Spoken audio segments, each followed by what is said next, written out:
Assalamualaikum warahmatullahi wabarakatuh. Apa kabar sobat sekalian? Jumpa lagi di channel Ramadan ini. Kali ini kita akan membahas berita hangat dan masih hangat diperbincangkan, yaitu tentang kesaksian KPUD diancam idam holik agar loloskan Gelora, PKN dan Garuda. Nah, ini patut kita sayangkan ya, pemilu belum mulai tetapi sudah ada kecurangan sana sini, dan ini baru tahapan awal ya. Bagaimana kita bisa memberikan kepercayaan kepada KPU yang kita harapkan bisa menyajikan ataupun menyelenggarakan pemilu dengan jujur dan adil.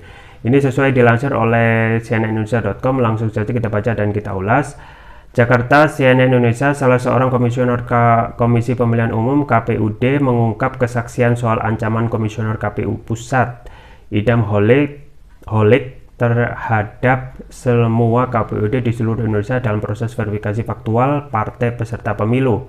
Saksi Komisioner KPUD yang enggan disebutkan namanya itu menyebut idam sempat mengancam akan mengirim semua petugas KPUD, kabupaten atau kota ke rumah sakit jika tidak melaksanakan instruksi komisioner tingkat provinsi. Instruksi itu berisi akan meloloskan Partai Gelora, Partai Kebangkitan Nusantara (PKN) dan Partai Garuda sebagai peserta pemilu 2024. Menurut dia, ancaman itu disampaikan dalam rapat konsolidasi nasional KPU dengan KPUD seluruh Indonesia di Ancol, Jakarta. Salah satu anggota KPU RI mengatakan ini adalah arahan yang harus dilaksanakan atau nanti akan dimasukkan ke rumah sakit, kata saksi dalam program The Political Show CNN Indonesia TV, Senin 19 Desember. Menurut saksi, idam dalam forum resmi itu tak menyebutkan spesifik instruksi tersebut. Dia hanya menyebut bahwa instruksi itu telah disampaikan KPU provinsi. Dia tak mengerti maksud rumah sakit yang disampaikan idam, namun arahan itu menurut saksi disampaikan tidak dalam konteks candaan. Kita diperintahkan untuk meng-MS-kan atau meloloskan semua kabupaten atau kota ini di kabupaten kota walaupun mereka tidak memenuhi syarat, kata saksi. Selain mengancam bakal mengirim petugas KPUD ke rumah sakit, kata dia, idam juga mempersilahkan anggota KPU daerah keluar jika tidak mengikuti instruksi pusat dan provinsi. Bahasa yang disampaikan pimpinan kami di provinsi, bagi yang tidak ikut silakan keluar barisan, keluar gerbong, kata saksi. Maknanya disuruh mundur atau bagi yang satu diharap bisa bergabung lagi di periode berikutnya, tambah dia. Sementara idam yang hadir di acara The Political Show membantah instruksinya itu dalam konteks untuk meloloskan partai tertentu. Menurutnya arahan itu disampaikan dalam konteks agar KPU di daerah melaksanakan instruksi sesuai surat edaran yang dikeluarkan KPU pusat. Nah, ini pasti ada bantahan ya, itu wajar. SE itu terutama mengatur soal mekanisme verifikasi faktual partai peserta pemilu 2024, sebab kata idam beberapa KPU tingkat provinsi dan kabupaten masih ada yang belum mengikuti arahan sesuai SE. Konteksnya itu siapa yang tidak tegak lurus, maksudnya tidak disiplin melaksanakan SE itu dan ada SE-nya dan tidak ada konteks memenuhi syarat dan tidak memenuhi syarat, katanya. Ya itu ya sobat sekalian, adanya indikasi ya yang kita sangat sayangkan, adanya kecurangan. Tentu saja kalau kita melihat jejak track record apa yang dilakukan oleh lembaga-lembaga negara ini, kita sangat miris ya. Kita percaya siapa gitu ya, mengingat ini bukan hal pertama tetapi beberapa hal yang sebelumnya yang ini adalah kapitalisasi ataupun puncak dari ketidakpuasan ataupun kecurangan-kecurangan terjadi yang dilakukan oleh lembaga negara, termasuk KPUD ya, termasuk KPU ya. Dan ini adalah kesaksian KPUD yang mengancam ya. Nah, ini memang wajar ya, KPU mengancam KPUD yang otomatis di bawahnya dan tidak mempunyai power. Dan menjadi pertanyaan adalah ketika menjadi power, apakah bisa melakukan seenaknya. Nah, ini kan pertanyaan, mengingat KPU dalam hal ini ya sudah harus bisa mempersiapkan dengan baik ya pemilu yang saat ini ya dikatakan akan bisa menyelenggarakan ya pemilu dengan jujur dan adil. Dan ingat, ini adalah pemilu serentak ya, pemilu serentak KPU ya, Pilpres, DPRD, DPD dan lain sebagainya. Jadi ini adalah tugas yang sangat besar ya, berat ya, tetapi yang kita sayangkan justru ada indikasi kecurangan sana sini ya, misalnya dalam verifikasi faktual.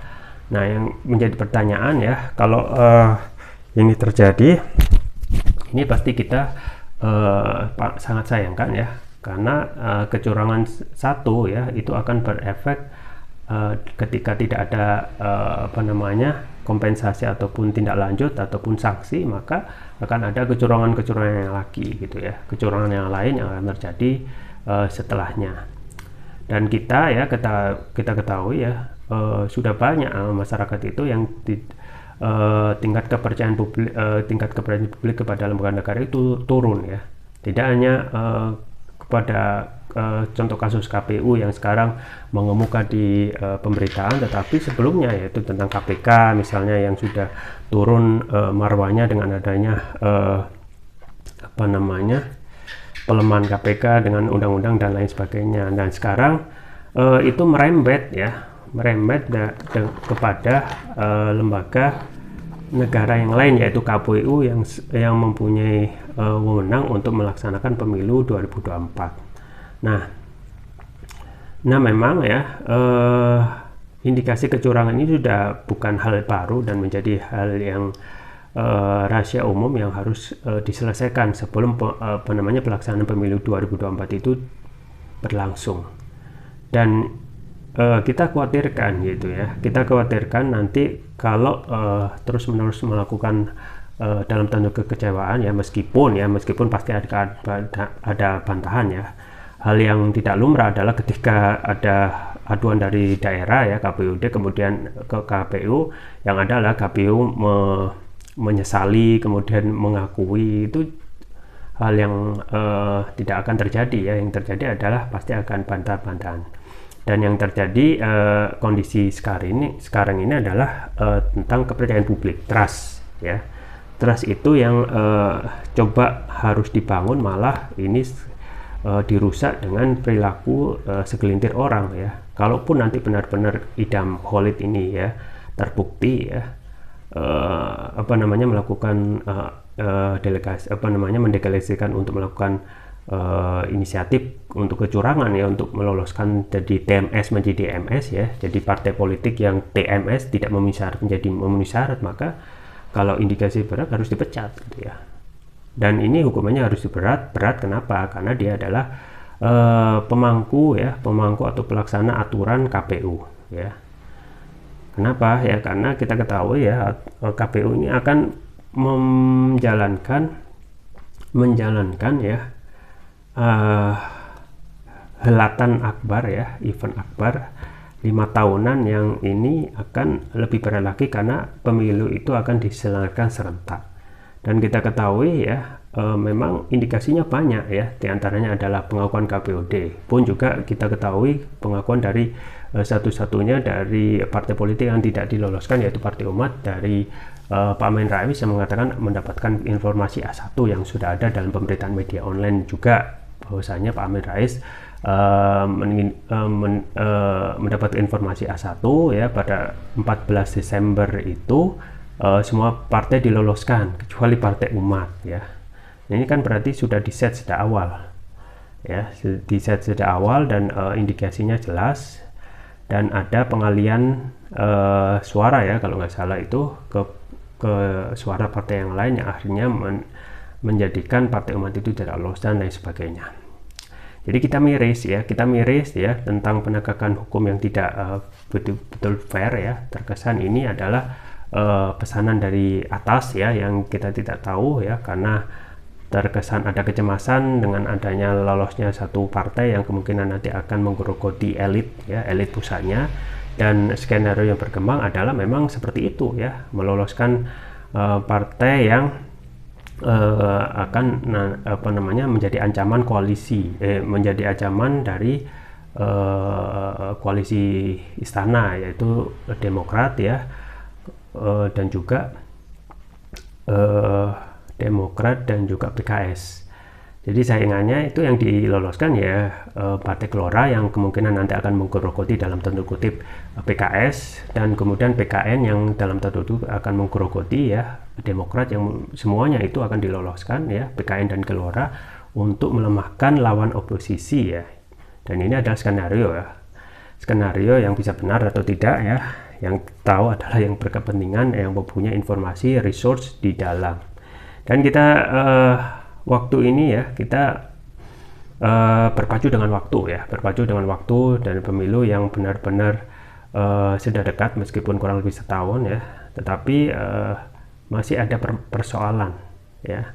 Artinya apa? Artinya demokrasi yang mahal ini ya, biaya pemilu yang mahal sekitar 70 triliun kurang lebih, bahkan lebih ya.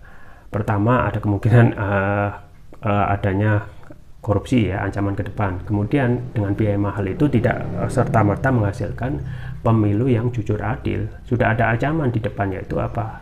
Kecurangan-kecurangan yang ada terjadi. Belum kita itu mulai dari tahapan yang lebih kritis atau lebih utama. Dari tahap awal itu sudah ada kecurangan, yaitu apa namanya, partai-partai politik ada arahan untuk tidak diloloskan, dan itu ya arahan dari pusat. How come gitu ya, how come ya, kenapa gitu ya tidak bisa memberikan akses yang berlebih ya. Toh kalau masalah kekuasaan itu kan pasti akan berakhir dan akan dipertanggungjawabkan di akhirat kelak gitu ya, tidak hanya di dunia ya. Dan kekuasaan itu ya kalau kita dapatkan dengan cara yang tidak halal ya, pasti akan memberikan efek ya, bagi akan dinikmati ya dengan cara haram dan lain sebagainya. Jadi itu yang kita khawatirkan, dan kita harus ingatkan bahwasanya kekuasaan itu hanya sesaat dan pasti akan dipertanggungjawabkan di akhirat nanti. Dan kita ketahui ya, harus ada penegakan ya, meskipun nanti kalau dilaporkan ke DKPP ya, kita juga mempertanyakan integritas dari DKPP ya. Kalau DKPP diisi oleh orang-orang yang merupakan tunjukan dari istana, dan kita ketahui tidak ada intensi dari istana untuk menciptakan pemilu jujur dan adil, maka sama saja gitu, sama saja bohong ya. Kita melaporkan sesuatu yang dari awal kita tidak akan mendapatkan keadilan. Nah, ini jadi persoalan. Jadi ya sobat sekalian, satu hal tentu saja adalah goodwill dari pemerintah ya, untuk untuk tidak cawe-cawe terhadap pemilu, karena tugasnya ada sendiri. Dan juga kita menginginkan penegakan hukum gitu ya, penegakan hukum yang adil ya, meskipun kita ketahui sangat susah sekali kita saat era sekarang, rezim sekarang itu penegakan hukum yang adil itu bisa ditegakkan. Nah, kita juga berharap ya, ketika memang terbukti ada pelanggaran dan juga manipulasi terhadap partai politik, ya harus ditegakkan setegak-tegaknya, seadil-adilnya ya. Kalau tidak ya pasti ya suatu saat dan itu pasti akan terjadi, yaitu kepercayaan publik itu akan turun ya, trust dari rakyat itu akan turun, dan otomatis juga otomatis ya pemilu yang ke depan itu akan menjadi ancaman dan tidak mendapatkan legitimasi dari publik. Dan ini adalah ancaman yang nyata, yang kalau tidak disikapi bersama-sama dan tidak dilakukan secara fair ya, jadi orang untuk penegakan aduan-aduan terkait dengan kecurangan dari KPU kepada KPUD, maka orang tidak akan percaya lagi kepada KPU pertama. Kemudian juga badan-badan lembaga yang bersamaan dengannya, misalnya Bawaslu. Kemudian juga DKPP ya, yang kalau semuanya tidak bisa memberikan fair dalam keputusan terhadap aduan-aduan ini ya, maka kepercayaan publik akan turun, dan kita khawatirkan akan ada protes sosial yang tentu saja akan merugikan pertama ya hasil dari dari pemilu ya, termasuk juga lembaga negara yang terus-menerus kepercayaan publiknya terus-menerus turun, dan juga tentu saja ya kita khawatirkan ya dari segi aspirasi ya, itu juga otomatis akan tercederai ya. Jadi misalnya partai-partai yang tidak lolos itu yang seharusnya lolos tidak haknya untuk aspirasi juga tercederai. Kemudian yang lolos berarti tidak ada koreksi dari diri sendiri ya, maka itu juga merupakan ya nanti tentu saja pelanggaran yang tentu saja akan suatu saat merusak internal partai sendiri. Jadi satu hal ya, tentu saja ya fokus kepada pemilu adalah bagaimana menciptakan pemilu jujur dan adil. Dan kita khawatirkan dengan adanya perilaku-perilaku yang tidak bertanggung jawab ini, termasuk juga para pelaku para pemangku yang akan melaksanakan pemilu dengan jujur dan adil ini, sedari awal bermasalah, kita khawatirkan ini akan berefek dari hasil pemilu itu juga. Dan ini tentu saja kembali lagi pada itikat baik dan juga integritas dari para pelaksana ya. Kita di civil society hanya bisa mendorong ya, kalau perilakunya sama saja, perilakunya tidak ada perubahan ke depannya, kemungkinan ya rakyat itu terhadap kepercayaan publik itu ya, kepercayaan publik terhadap lembaga itu pasti dia akan naik dan akan terus-menerus tergerus akibat perilaku lembaga atau institusi negara itu sendiri, KPU ya, yang kemudian Bawaslu yang terus-menerus ya tidak bisa memberikan ya ataupun tidak bisa melakukan aturannya sendiri. Itu saja yang bisa saya sampaikan, semoga bermanfaat. Jangan lupa like, share, dan subscribe. Sampai jumpa lagi. Wassalamualaikum warahmatullahi wabarakatuh.